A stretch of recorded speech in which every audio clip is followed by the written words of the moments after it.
Forum Masyarakat Peduli Parlemen mendesak Komisi Pemberantasan Korupsi memeriksa pihak Badan Urusan Rumah Tangga Dewan Perwakilan Rakyat RI dan Sekretariat Jenderal DPR RI soal kasus dugaan korupsi pengadaan kelengkapan rumah jabatan DPR RI yang saat ini sudah naik ke tahap penyidikan. Peneliti Formapi, Lusius Karus menjelaskan bahwa proyek pengadaan itu walaupun kuasa pengguna anggarannya di Sekjen DPR RI, tetapi dalam pengerjaannya Sekjen DPR RI akan selalu berkonsultasi dengan Burd RI. Karena sebagai mitra kerja, kalau proyek pengadaan itu kan walaupun kuasa pengguna anggaran di DPR itu dipegang oleh Sekjen, tapi soal rencana atau program-program atau proyek-proyek yang akan dikerjakan itu, Sekjen DPR selalu akan berkonsultasi dengan BURT karena mitra kerja Sekjen itu ya BURT gitu ya, untuk urusan mempersiapkan program-program atau proyek-proyek apa atau kebutuhan-kebutuhan apa yang dibutuhkan oleh DPR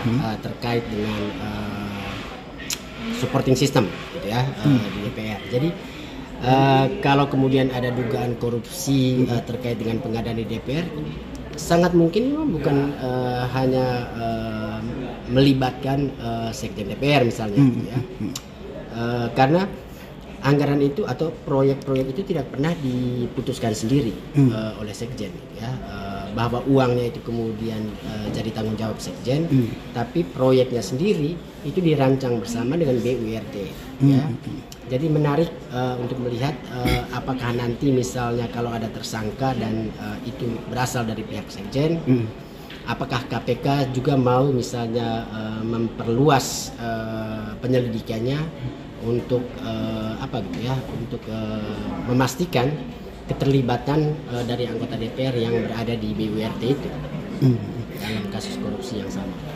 KPK dikabarkan telah menetapkan lebih dari 2 orang tersangka dalam perkara ini.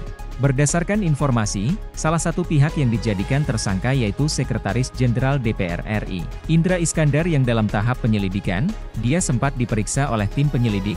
Lusius lantas mempertanyakan, apakah tersangka itu benar berasal dari Sekjen DPR? Apakah KPK juga mau memperluas penyidikannya untuk memastikan keterlibatan dari anggota DPR yang ada di Burd itu dengan kasus yang sama ini? Adapun sejauh ini, kerugian negara dalam kasus dugaan korupsi kelengkapan rumah dinas anggota DPR ini mencapai puluhan miliar.